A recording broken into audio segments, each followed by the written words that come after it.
All right. Hey, everybody, and welcome to the show. We are broadcasting live on the United Public Radio Network, the UFO Paranormal Radio Network, 105.3 FM on the Gulf Coast and 107.7 FM in New Orleans. We are also broadcasting live on social media, and this show is brought to you by the Experiencers Support Association. I'm your host, Brian Stacy. I'm a licensed citizen private investigator, and as the Director of Investigations for the Experiencers Support Association, I use my investigative skills to dive headfirst into the hidden mysteries of UFOs, paranormal activity, and consciousness phenomena. I'm glad to be here, and thank you for tuning in. All right. Are you ready? Well, let's go.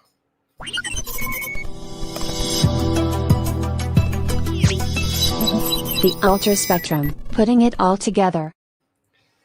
Hi, Lisa. I see in the comments there. Thank you for tuning in. All right. Where did we leave off last week? Okay. So last week we talked about myself and how I got myself into this mess we call ufology and how I became drawn more towards paranormal and consciousness research. So if you missed that, head back to see episode number 1 if you're interested in that. Today we're going to talk about the Experiencers Support Association, otherwise known as TESA. I'm going to dive a bit deeper into our website, what it has to offer, and if there's time, I'm going to elaborate more on my psychogenic download that I touched on last week's episode. Okay. All right. Ready? Let's go.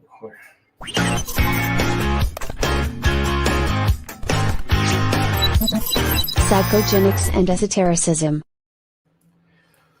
Okay. So this is the Experiencers Support Association. For you radio listeners, you are missing out on these visuals. Please head over to www.experiencersupport.org to see what it is I'm about to talk about. I'm going to put this in the comments here below. If you're in the chat and you have questions, please ask, and we'll go from there. All right. So on the home page, so there's a lot of information here, and I feel like this information is hidden. A lot of people are having a hard time finding this stuff. So I wanted to create an episode where I can explain it in detail, and then if someone is confused, maybe I can reshare this episode and go from there. And then eventually I'm going to start getting into cases. All right. So the home page here we touched on last week at the end of the episode. We'll go into more detail and into what's exactly can be explained on these things here.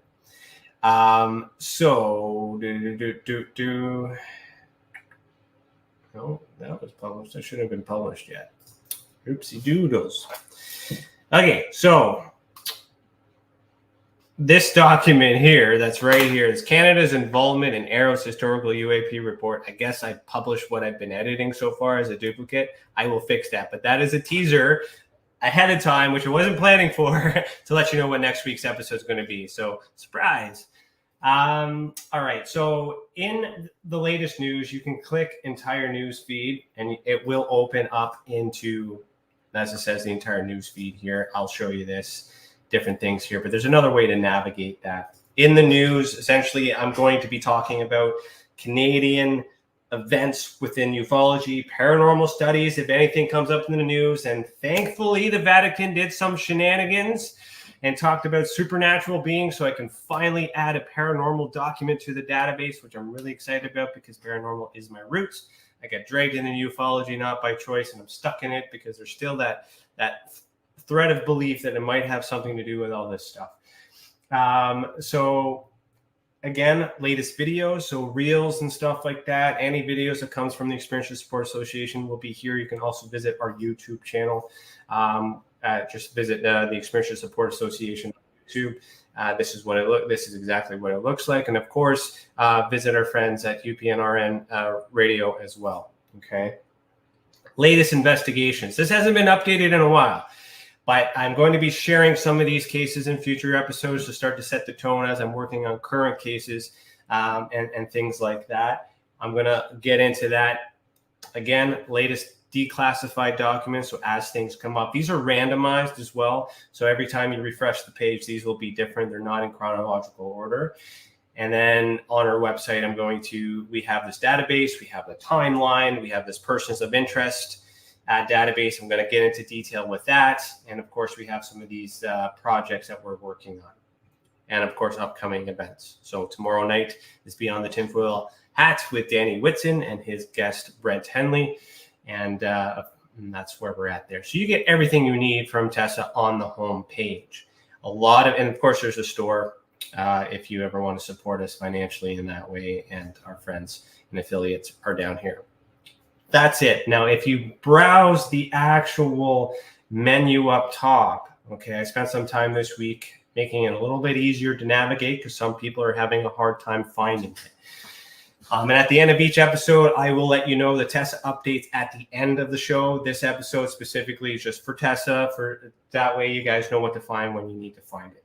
The founder page, okay, that is about me. If you are interested in learning specifically where I've come from, what my background is, so I'm going to share that in the comments here for a quick resource. I'll just close these up here. The team. TESA is nothing without my team. We do have some people that are part of it. I am looking for more people. We'll get into that at the end as well.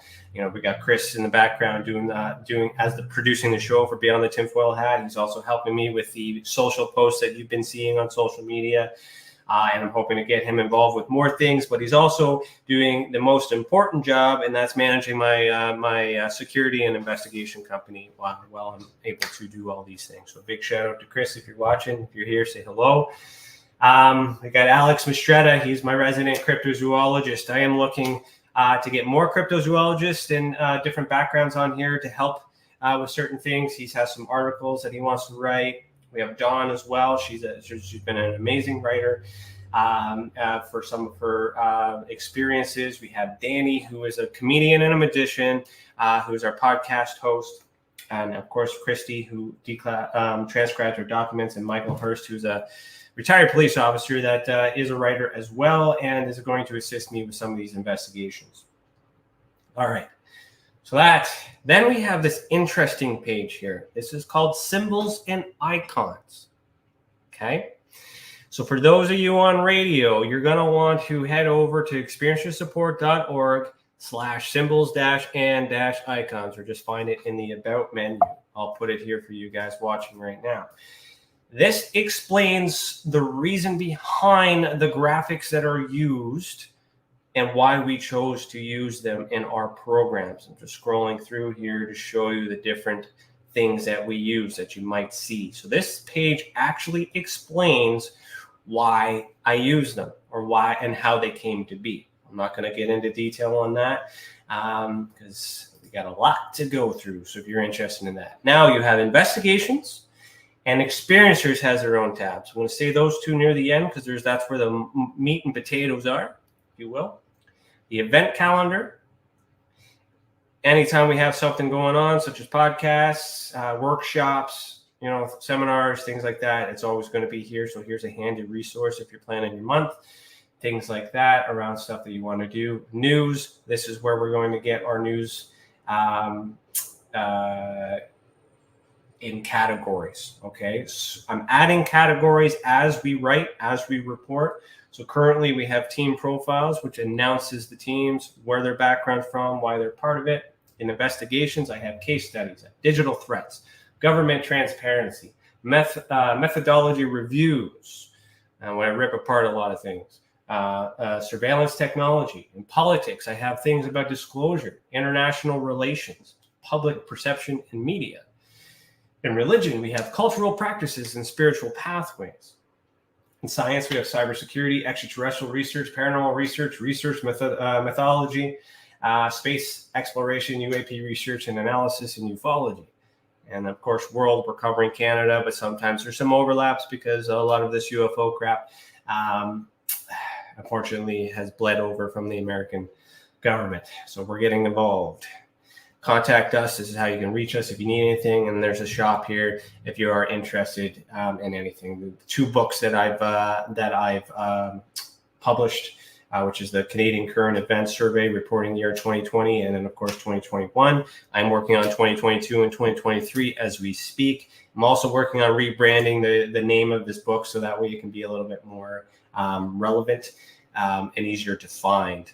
We also have these cool, only merchandise we really have for TESA right now are these cosmic color changing Frisbees. So if you're interested in that, pretty cool. You get these logos and whatnot on it. If you're interested in that, all those proceeds go back to keeping TESA free and this program free for others. And of course, there's this new Patreon link up here, support disclosure on Patreon. That's how you can find me, talk to me intimately, one-on-one. If you join the enhanced reliability status, I can do a custom freedom of information request for you.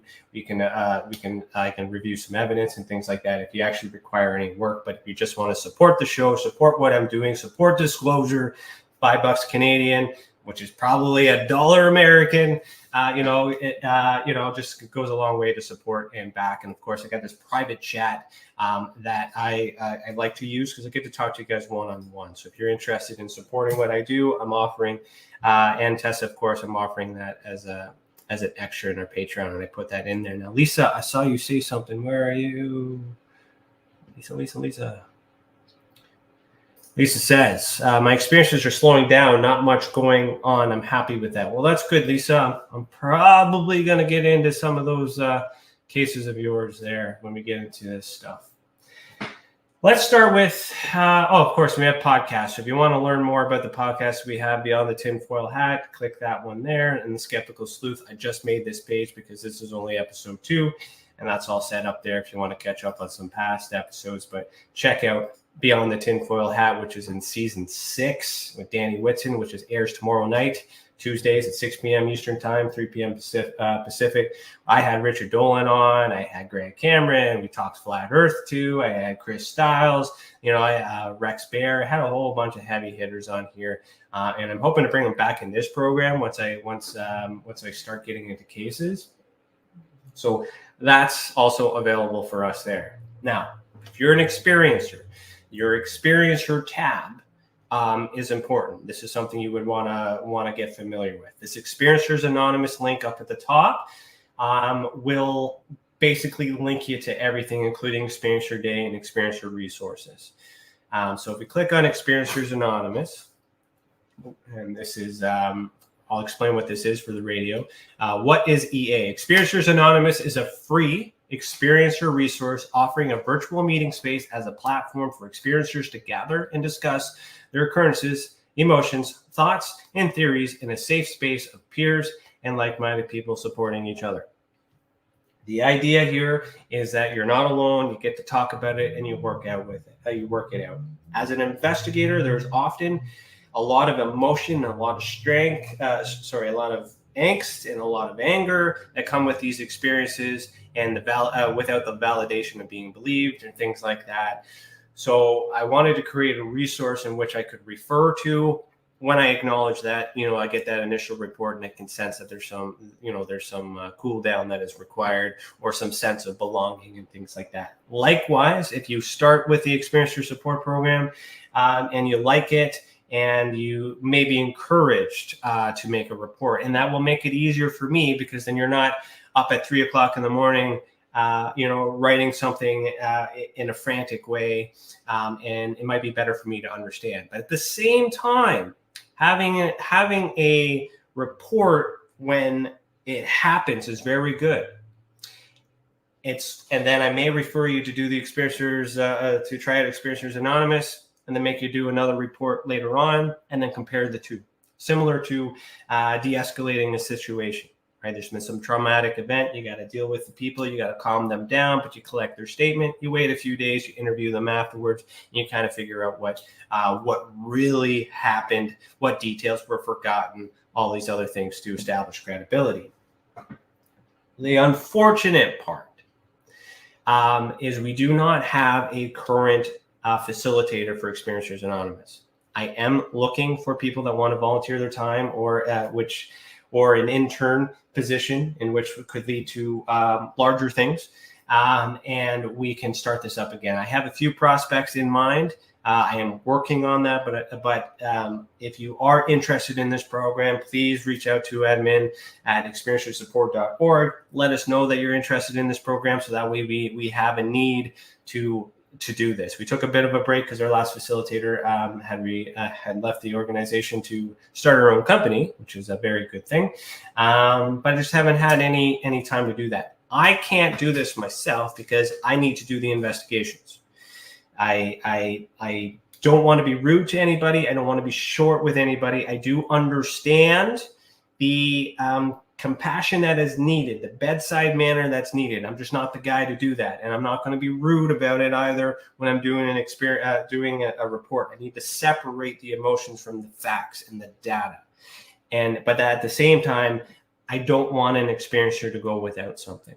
So this is a really tricky resource, because we want credible people to be a part of it. We want credentials. We want to fact check. We want to make sure that we're not creating a harmful space for experiencers in that. So if you're interested in that, let us know. This, again, links to the Experiencer resource page, our private discussion group, which we don't have yet. It's in the works. Professional investigation. So this is how you can make a report. I'll explain that in a few minutes. Private Facebook group, which I'll show you right now. If you want to talk freely about anything, you just head over to facebook.com. I'm going to put this link in the comments here. And if it will open, the group is called Experiencers Anon and UFO Paranormal Monsters Inside. So if you find that, it'll be there. Unfortunately, it's just not showing up on my page, and I don't want to waste time waiting for it. Okay. The Ultra Spectrum Library is a resource that's coming soon. This is one to collaborate with authors that have some books that are for purchase, but that will be helpful to assisting experiencers in their journey. Okay. We meet people all the time that have books and things, these other stuff. There's a rigorous process, which is why it's taking a little bit of time. Of course, we have a newsletter at the bottom of our page. You sign up with your email address. We send out a blitz email, a recap of everything that we've done within the month, and then announcements as they come through. So in that, we also have Experiencer Day. Now, Experiencer Day has changed a little bit. So let me see here. Experiencer Day, what is E-Day? Is an annual online event to honor all experiencers who've entrusted us with investigating their personal, unexplained, and unusual circumstances. If it weren't for them, we would not be able to do what we do, and for that, we thank you. All right. So E-Day is December 9th. When is E-Day? E-Day occurs every year on December 9th, and the sum of the date is 12 plus 9 is 3. Numerology suggests that the number 3 is the number of spirituality, creativity, and self-expression. A perfect day for a live virtual event. E-Day is precisely 12 days from the winter solstice on December 21st, which also is the birth date of TESA, which is my experience, which I'm hoping we'll have time. How to participate? E-Day will be streamed live on YouTube channel. Click the banner below to subscribe and all this other stuff. So now that we're part of this bigger network, which is a United Public Radio Network and all the others we mentioned earlier, E-Day might be a little bit different because I'm going to, depending on what day it is, we might do a live broadcast with UNPR. I haven't figured that out, but I got till December to figure that out. Essentially, if we don't put on a program, we want this to continually happen. We want one day, we want to try and create a holiday, to recognize experiencers, and that's what we're trying to do with this movement here. Okay. Experiencer resources. This resource page will continue to build as I come across resources or as I come across people who have free resources. It's entitled to be free. I've come across a lot of people that have paid resources, but it's not the intention of TESA. And if I'm going to pay for it, I'm looking at, I need a copy of it first. And then I've been working with some people that don't want to share a copy to encourage me to purchase it and things like that. So I can make it free for you guys. So there's a lot of conflict. But if you guys have experiential resources that you want to add, that you think would help other people, there's an opportunity here. So right now, currently, we have a Wise Mind and mindfulness workshops. So for those of you who understand psychology, the CBT program is very similar. Even though we're talking about experiences and stuff, there's a lot of tools and there's a lot of tricks and things that you can do to help cope with experiences and the trauma that's associated with them. These are just quick assessments here. If you're in Ontario, Canada, there are self-management programs. I haven't really found anything else in my study. I am from Ontario, so I am familiar with this because I use this with my work. When need be in the private sector of security investigations. And I'm hoping to add more to this as I meet more people. Lisa says, I missed out on Experiencer Day last year. Not sure how, but I will make sure to not miss Experiencer Day this year. So you didn't miss it, Lisa. We didn't have one because of COVID and everything else ending and everybody went back to work and the volunteer time wasn't available. So we weren't able to actually put one on, unfortunately, but it is what it is, and hopefully we're going to be able to rebuild that and continue that for future years. Okay, disclosure: it is 30 some odd degrees right now, and I am in an attic, and I forgot to turn on my air conditioner. I am sweating like a pig, so I apologize. I'm all over the place because I'm cooking right now. I feel like a pressure cook right now. All right, so investigations. This is the meat and potatoes of my work. A lot of people don't really realize how much information is here. So if you explore the investigation, you're going to get a plethora of information. I got about 15, 20 minutes here before I have to end. So, pardon me, half an hour. Good for time. Okay, so under the investigation tab, under the annual data sets, okay, you will get to see a preview of some of the reports that I have published in previous years. So this is a 99-page report. No, I have 19 pages here out of this 99-page report. I have 18 pages out of this 110-page report. So we'll look at the most recent one. 2021 Canadian Current Events Survey. We'll probably do, and we'll also look at the 2021 Canadian Current Events Survey breakdown and yearly comparison. So the breakdown is 9 pages. This is an excerpt from the book. It's right there. You can find it on Amazon as well, or purchase it on the store if you're interested. So this is the breakdown. And what I've done is I've collected events that have happened from government sources, Transport Canada, the Department of National Defense, Royal Canadian Mounted Police, CSIS, all those things. Pun intended, CSIS is the same thing in a sense of that, which is why I'm going to rebrand it. So I break down the characteristics, where they're from. So for this year, Ontario had the most sightings, and this year here, this is the heights. These are some of the heights of these objects reported at almost 400,000 feet. Amount of objects seen, time of day, events by month, category breakdown. So other UFO, and yes, Canada has a category for UFO. Yep, they sure do, as well as unmanned aircraft. So, there are some things in here that I've been tracking and that I've been quantifying and trying to measure patterns to establish what these things are. A breakdown. Some of them are balloons, some of them are drones that are also categorized in the UFO column: fireworks, kite, RPAS, objects, UAV. And out of all of those, only 2 were considered a UFO, but they're still in that category. So there's a lot of information that comes from that. Questionable data. So here's an example of a report that I've gotten. This is that is questionable. A Service Helicorp Incorporated Robinson R44 from Montreal, St. Hubert Helicraft, Quebec City, Quebec to Montreal, blah, blah, blah, reported a gray triangle-shaped drone flying 600 feet west of the Hydro-Quebec Research Institute. The Royal Canadian Mounted Police of Quebec unit was notified, no impacts to operations. So that's kind of an example. Why I was interested in it is because the triangular shape. Usually drones are kind of box-shaped or squared or anything like that.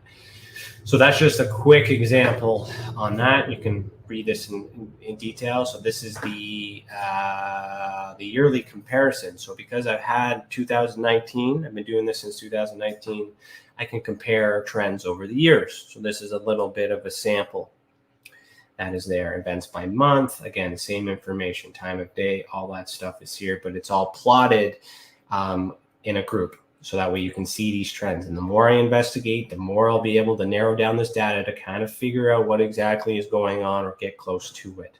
There's a lot of known things in there that get mixed in the mud, but that doesn't mean that UFOs don't exist. It's just I gotta understand what's real and what's not real, so that way I can focus on that. All right. If you're interested in the entire report, of course, go to Amazon. You can purchase it. If you're interested in seeing all of the declassified documents and my research behind it to come to my conclusions and whatnot. All the data that you need to assist you with your work are in these free versions. You're not paying for information that you don't already have. You're just simply learning how I come to these conclusions, my thoughts on what these cases may or may not be. And it's just essentially my opinion. Is what you're purchasing. Now we get in. That's just one part. Now we're going to get into declassified documents, and I'm going to start with. Let me start with the document archive. So let's click that. Lisa, you're still talking? Lisa said, after being in Egypt for 2 weeks, I don't feel too hot for me, Windsor anymore. Yeah, I guess it would have been a lot hotter there. And she says, drones come in to many shapes today. That is true. Very true. And she also says there are too many things in today's skies for sure. Yeah, that's right. And I'm not saying that everything is explainable. It's just I need to understand enough about how these things operate so that way I can discern the difference to understand what isn't normal. I'm not a pilot. I'm not an expert in any of this aviation stuff. So it's a big learning curve. I've been studying it for a little bit. I've been doing a lot of research to understand what's normal. But anyways, this declassified documents archive is just a running list of everything that has been declassified on our site, and keeps a pattern, but it's also measured in time. So this document event timeline, or documented event timeline, which I'm going to put into the comments as well. This is a chronological timeline. So when a declassified document is inputted in the database, it gets measured in time, because we also need to see. I might get a declassified document today that came from 1961. Okay, yeah, I publish it today. You guys are happy about it, but how does that make sense? So if you continue to scroll down on here, you'll see something that says load more. Click load more, and then on the right-hand side, you're going to see the years. This will pop up. Load more, you can load more, you can keep loading until you find the year that you're looking for. Let me see if that's the end. 1960, I believe, is the end. Or how far back have I gotten so far? 52. So I click on 1952. It's going to scroll down to 1952. If I want to go to 1993, it's going to bring me up to 1993. So 1952, this is important. This is when we start to see a pattern. April 22nd, Defense Research Board meeting minutes on flying saucers. April 24th, another document, 1952. But what's important is it's 2 days later. You wouldn't see that unless it was measured in time. Interrogation report, June 21st. So a couple months afterwards in 1952. So, as I endpoint all these things, they start to, we start to put the pieces of the puzzle together a little bit and have a better understanding of it. This is an ever-growing database and I need help with it if anybody is interested in transcribing documents. And between this are also some cases that I've done. So here's an example. You want to click Learn More. Let me do a Learn More on 2 of these because they're 2 different things, if this will open for me. This declassified document is here. You will see it. You get to read it. It's been transcribed so that way you can read it legibly or legible. It can be a legible reading. And it's been broken down. Now, this takes time. And we also give credit on where we've retrieved it, who retrieved it. And in here, I mark every single person, every single organization, every single place, and every single object to establish a pattern. Okay. Why is this important to transcribe these documents? Well, if I happen to use my search and I want something on this Das Gupta, whoever that is, in the, I can search it and it will actually find within the system that document. When people upload these documents, they don't transcribe it, doesn't enter into the SEO.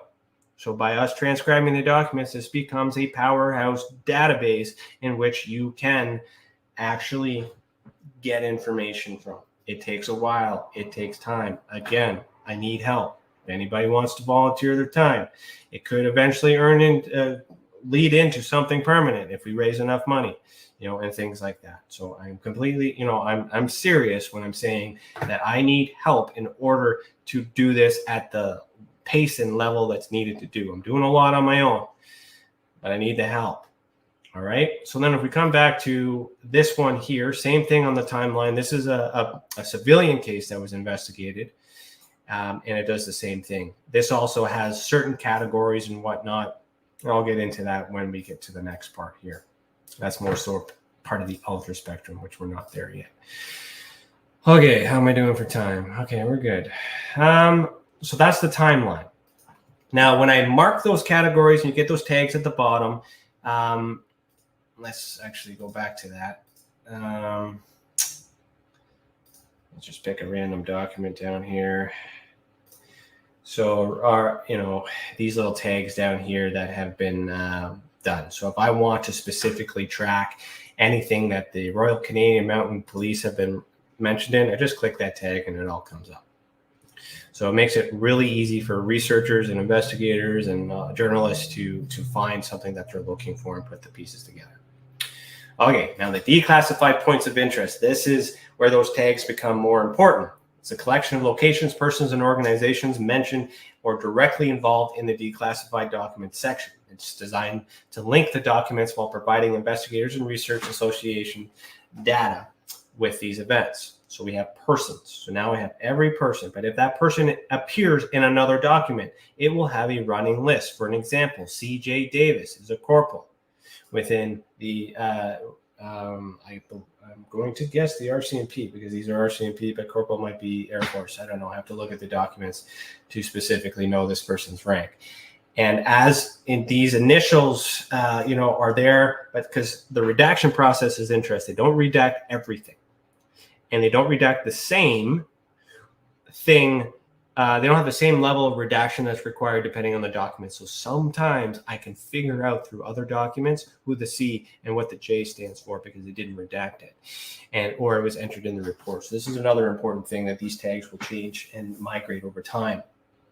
So So for, this is a hot commodity in this sense, or some interest as important as this person is significant. Why? Because it was mentioned in so far 5 documents, right? So this helps me quickly, determine who my persons of interest are. And as we go through these documents, more of those things will pop up. We'll see more trends. Organizations, so Arrow's been, or APRO has been mentioned a few times back in 1967. Canada, United States, joint stuff, Coast Guard. These are all organizations that were mentioned. And then that is also categorized. And we also have associated persons. It's also good to associate who these people work for. Okay. Department of Transportation, yada, yada, list goes on from there. Then the next pile is places. Where are these things happening? There's Canada, British Columbia, part of Manitoba, Falcon Lake. I'll know that one, Winnipeg, Northwest Territories, all this other stuff specifically. Then we get into China was mentioned, Germany is mentioned. Germany's mentioned a lot, FYI, hint. House of Commons, Italy, Russia, United States of America is mentioned quite a lot in these Canadian documents. I wonder why. And then objects, how many of these objects are in the air? So aerial activity, all of these objects, of course, talk about aerial activity, but then some of them mention balloons. Some of them mention cylindrical objects. E3 Sentry, so this is a specific craft that's been mentioned, F-16, F-35, flying saucers. So the word flying saucer was used. I'm also tracking and measuring the language that they're using to determine whether or not, to separate the good from the bad, because there's a lot of misinformation here. And this is a really good resource. It gets updated every time. And of course, projects, the Conduct Committee, Noble Eagle, Project Theta. Project Theta is pretty interesting too. Right now I'm working on the Arrow document that was released, because there's a crap ton of associations and objects names and things like that. It'll be a huge resource for this database, of course, and it will definitely put some pieces together. And it does reference some of these Canadian projects too. So that is a heavy page to use. What did Lisa say? You said, unless a UFO comes down, you don't know what it is. That's true. I saw an object same size of the moon moving slowly and disappeared into the clouds. It was glowing orange. What was it? Well, size of the moon, that's pretty big. So it could be close. I don't know. Have to see an image of it. It sounds frustrating for you working on it alone. Oh, yeah, it definitely is. I love doing what I'm doing, and I know exactly what needs to be done. But, I'm paying a lot of money to keep this free for myself, and I want to share this with those who want to be a part of this for the ride. Of course, training's involved. Have to make sure that you're not just trying to get information and scoop it, and make sure you're not a misidentification agent or misinformation agent, like some of these folks that have been trying to get a backdoor access and whatnot. But if you're legit, then we got something going on. So then we have the visual evidence database. So the visual evidence database, same idea, except this is where they are physically. So we measure in time, we measure in association, and now we're measuring in proximity. All 3 of these perspectives are important for every single investigation, no matter what you're doing, no matter what you're investigating. All these elements are important. So the system is designed that when we input these documents, it gets shared amongst these databases, so we can look at it collectively, and we can also look at it separately, depending on what piece of evidence we are looking for. And that varies depending on what you're doing. So primarily in Canada, of course, but working in Canada, I also have to add some American things as well, because it's in these documents. It should be no secret that Canada and the United States do protect each other and keep each other's secrets, and things like that. So you can click on these plots. It'll bring you nice and close. You click on these, it'll show you what it's about. It gives you the transcript. And again, this is going to funnel you back to that declassified document page. Same idea. So if you're interested in what has been happening in a certain area, and if you notice that the coordinates are wrong, these are accurate, these are guesstimates, you let me know. If this is a civilian case on here, please know that the exact location has been modified to protect your identity and to protect your location. It's close, but it's not exact.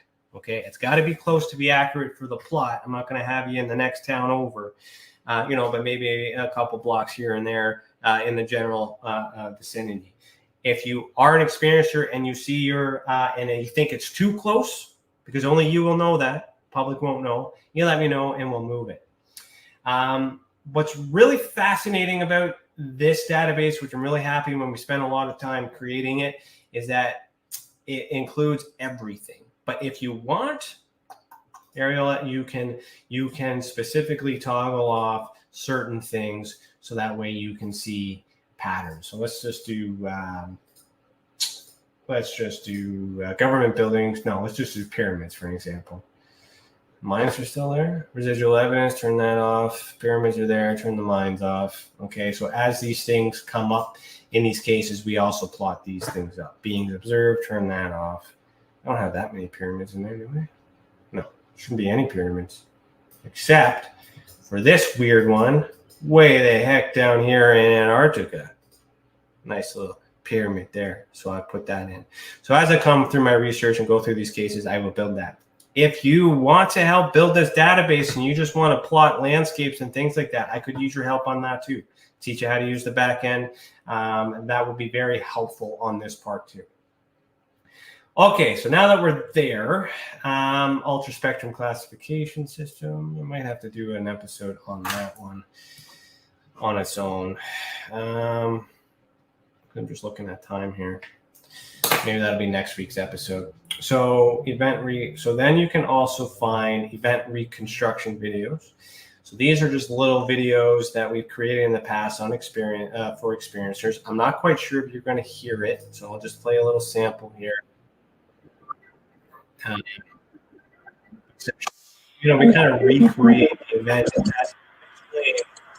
I'm just going to mute this. As it was explained, so for you on radio, you want to head over to YouTube and check these out. Just a little doodly explaining the event from the lens of the experiencer. The purpose of these are to get other people who may have seen the same thing to report, to add more information to the puzzle. And of course, I add information about the ultra spectrum. So the case number, the category, beings observed, the type, it's a humanoid, subtype bipedal, all these other things. So maybe that might be, I'll get into that for next week's episode. Let me write that down. Recreation videos. All right. So that'll be our theme for next week's episode because that'll take some time. You can watch these. If you've seen anything, then it might encourage you to make a report. If there's time, we will. Yeah, okay. I'm just trying to think. There's lots of other things I want to cover, but I'm limited to time. Event categories. Okay, so if you click these event categories, same idea. It's the same language from the ultra spectrum: aerial activity, beings observed, paranormal activity, psychogenic, residual evidence, visitation. Click on whatever category you're interested in, and everything. It cross-pollinates, not just declassified documents, but also civilian investigations are mixed between that. Research and evidence. Oh, that's an old menu that's got to come off. I'll write that down. Remove that and then fix arrow document. I can do that too. Lots of stuff to do. Okay. Research and investigation tools. So just like experiencer section, I've been finding free resources that could help other investigators solve these cases on their own. Okay. There are some paid ones that I use. There are some trade secrets that I keep to myself because they also apply to my private investigating firm. So I need to keep some things under my hat. But when I come across something that's similar, that's free, there's a lot of resources here. So I want to share this one in the link here. Lisa says, there's more UFO reports in Canada than we know. It would be great to have more people looking into it right now. Yeah, I'm trying, Lisa. I want volunteers. I want people. So let me know. All right, so there's the research investigation tool. So here you got acronyms and definitions, classification system. There's my classification system right there. Data sets and reports, quick references, searchable databases, searchable mapping systems. All these things are useful for during some types of investigations. And as I come across more, I'm going to continue to build this resource to assist investigators, because most investigators are experiencers. All right. Visual evidence database, we've done that. The ultraspectrum classification system is here. I'll go into detail with that in a future episode. And let me see, I think that covers everything. Yes. So I did say if there was time, I wanted to share more of my experience. So if I were to go in here and type in, what was it, TESA? Or no, I guess if I go about, symbols and icons. Yes. So this is about my experience, my psychogenic experience. All right. The map is an image created by myself through what we understand was a psychogenic download on December 21st, 2018. The purpose and meaning remain a mystery, right? However, we have come to see this as a map of a possible location as well as an individual personalities and skill sets. Whole bunch of things. Basically, this is an image that I've seen. I don't know where it came from. This is where I'm starting to understand psychogenics and consciousness and how it worked and blah, blah, blah. But then I spent many years privately trying to figure out what it works with. And I've written an article. And I'm hoping I have time to read it. So bear with me here. It's a long one, but it's important. Okay, so on the winter solstice of 2018, a day soaked in symbolism and revered across various cultures as a pivotal point of change and rebirth, I experienced a profound vision that would fundamentally alter the course of my life. The vision, an intricate tapestry woven from symbols steeped in ancient lore and personal significance, unfurled in my consciousness, revealing a narrative deeply rooted in both the mystical and the existential. It was as if the universe chose this specific day, symbolizing the end of one cycle and the birth of another, to import the transformative experience. This profound event marked a personal transformation and laid the foundation stone for the Experiencer Support Association. All right. As the world once again approaches the shortest day of the year in 2023, I find myself immersed in contemplation, reflecting on the remarkable journey that unfolded from the solstice to this. The vision that once perplexed and intrigued me has now become a guiding force, shaping my understanding and influencing the direction and ethos of TESA. The organization, born from a moment of profound revelation, has evolved over these 4 years, paralleling my growth and deepening my understanding of the intricate tapestry of existence that the vision first revealed. So the winter solstice vision, timing, and impact. Now, this is the first part because I'm still studying.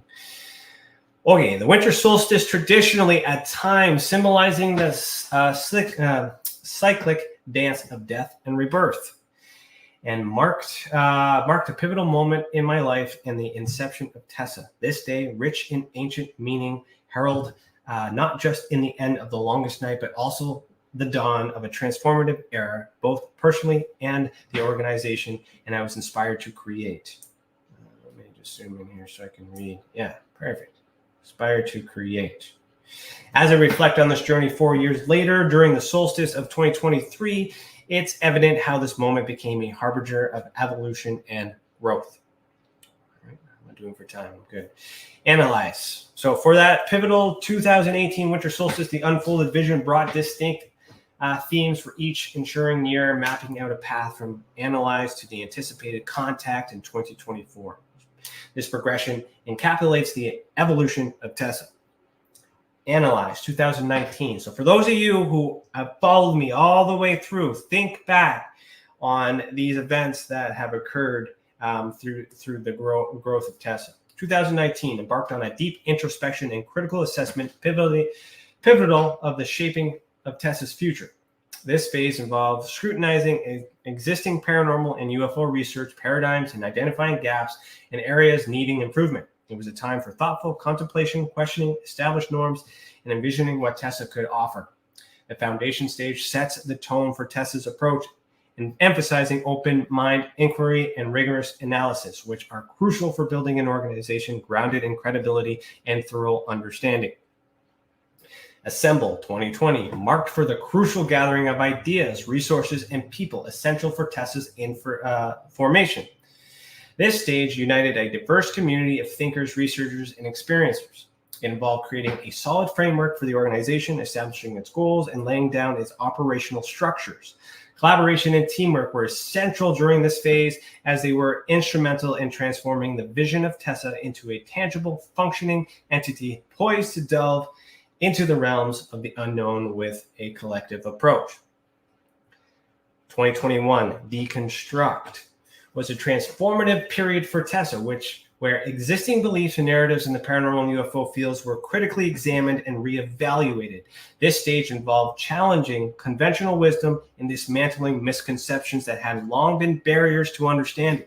It was a time for rigorous scrutiny of intentional assumptions and external information to shed outdated ideas and pave the way for more accurate, nuanced perspectives. Deconstruction was essential for rebuilding TESA's approach on a foundation of more reliable evidence-based understanding. Rebuild 2022 was a time of restoration and growth for TESA. Following the critical deconstruction of the previous year, this period we were focused on reconstructing our approaches and methodologies based on newer, more robust understandings. It was about strengthening the organization's foundation with enhanced credibility and renewed trust. Efforts were concentrated on developing more refined research techniques, fostering stronger community ties, and rebuilding the narrative around paranormal and UFO phenomenon with a fresh, more informed perspective. This rebuilding phase was crucial in solidifying TESA's role as a credible and progressive force in the field. Unite 2023 is centered on harmonizing the experiences and insights gathering over the past years. It's a period for consolidation for TESA, where the focus is on integrating the varied perspectives of our community. This stage is about fostering a sense of unity and shared purpose among members, researchers, and experiencers. It involves creating a cohesive network, combining different viewpoints, and finding to form a more comprehensive understanding of paranormal and UFO phenomena. This phase aims to strengthen the collective voice and impact of TESA, enhancing collaboration and solidarity in the quest for knowledge. Now, here we are, 2024. Contact. Now, it's important to know that these 5-year stages accompanied this vision that I had back in 2019. I was given these words, and I didn't really understand what these words meant until now, or when I wrote that article in 2023. So TESA anticipates deepening engagement and interaction within the paranormal UFO community.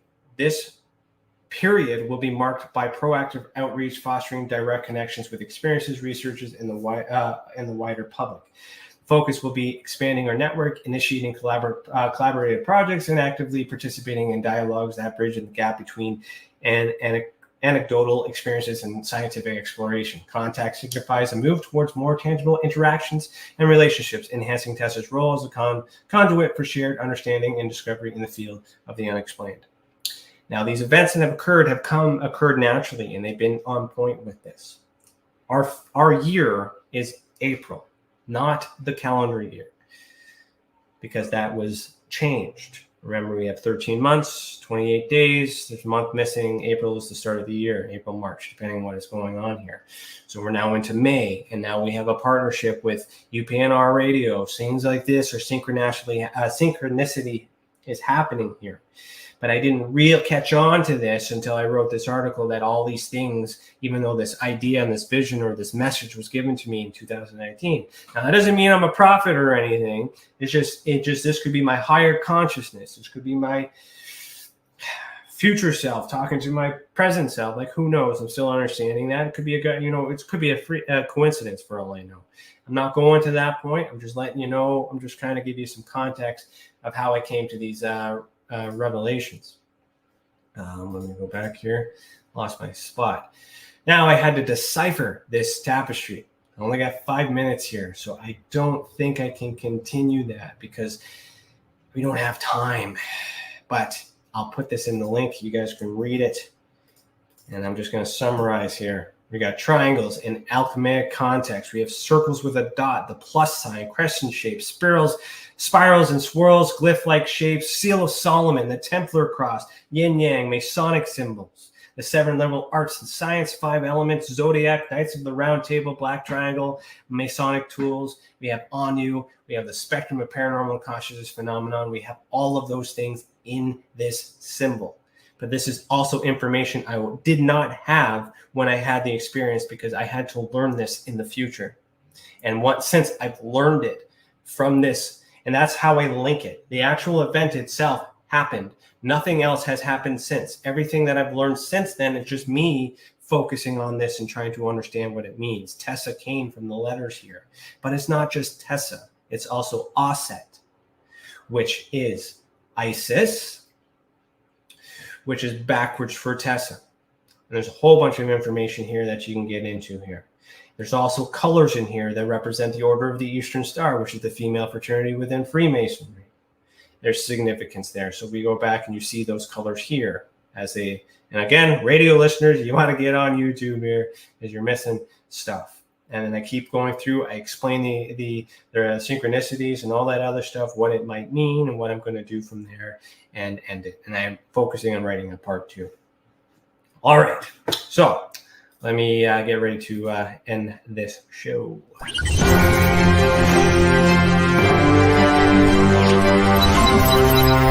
TESA news and updates.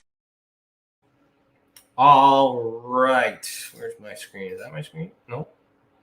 There we go. Okay, so Patreon, let me see here. We're looking for, so as I mentioned before, we're looking for people to assist us in disclosure, helping me transcribe and catalog Canadian classified documents. We're also looking for writers, podcasters, and those who are interested in assisting us with research. We haven't made an official post yet, but if you hear it here, send an email to admin@experienceyoursupport.org and let us know what you're interested in, how you can help, and what you want in return. That's important. Even though you're volunteering your time, maybe we can give you some marketing. Maybe we can exchange some services, work on a bartering system, not necessarily free with currency, but maybe there's something we can do. Just be mindful of time here. Angela, hi, Angela. Good to see you. Tomorrow night is Beyond the Tinfoil Hat with Danny Whitson, starting at 6 p.m. Eastern Standard Time, which is 3 p.m. Pacific, right here, same place where you're watching this or listening to this, and go from that. Also, you can join me at Patreon, patreon.com/heedtheworld, and help us keep this program and all TESA resources free for those who need it. And one more thing before you go, if you had a mysterious encounter with the paranormal, UFOs, extraterrestrials, or any other paracryptid phenomenon, head over to experienceyoursupport.org, click the purple button at the top right corner, and submit your experience. The more reports we get, the more we will understand this phenomenon and how they affect our people. The others who have already reported be that example that proves we're making a difference. And if it wasn't for these reports, we would not do what we're doing. For that, we thank you. Thank you for tuning in for this episode of The Skeptical Sleuth. We are broadcasting live in the United Public Radio Network, UFO Paranormal Network, 105.3 FM on the Gulf Coast and 107.7 FM in New Orleans. We are also broadcasting live on social media, and the show was brought to you by the Experience Support Association. So tune in. Thanks for tuning in. Keep your eyes in the sky, and as always, heed the world. If you want to really, really find out about Ryan, ask him about all his work and UFOs in Ontario. Ryan is one of Canada's leading new UFO investigators. He conducts and oversees UFO investigations on a constant basis. He's compiled a tremendous amount of data regarding UFOs in Canada. I have used his research extensively. He's much more than a one-dimensional character. He's an authority on UFOs and investigating them, Meg. Wow! Really goes over how UFO investigations are done and what are some of the mistakes that people make when they submit evidence. For starters, don't edit your videos or photos before you send them. He would come out with an annual report on not only the number of sightings, but how many were unexplained, unknown, or just, nothing could be said. What caused If you it? want to hear more follow-up conversation between Ryan and myself, you can go to richardolanmembers.com, where we have a candid conversation on ufology, the paranormal, and more. And remember, while we learn and grow and search for the truth, let's be good to each other.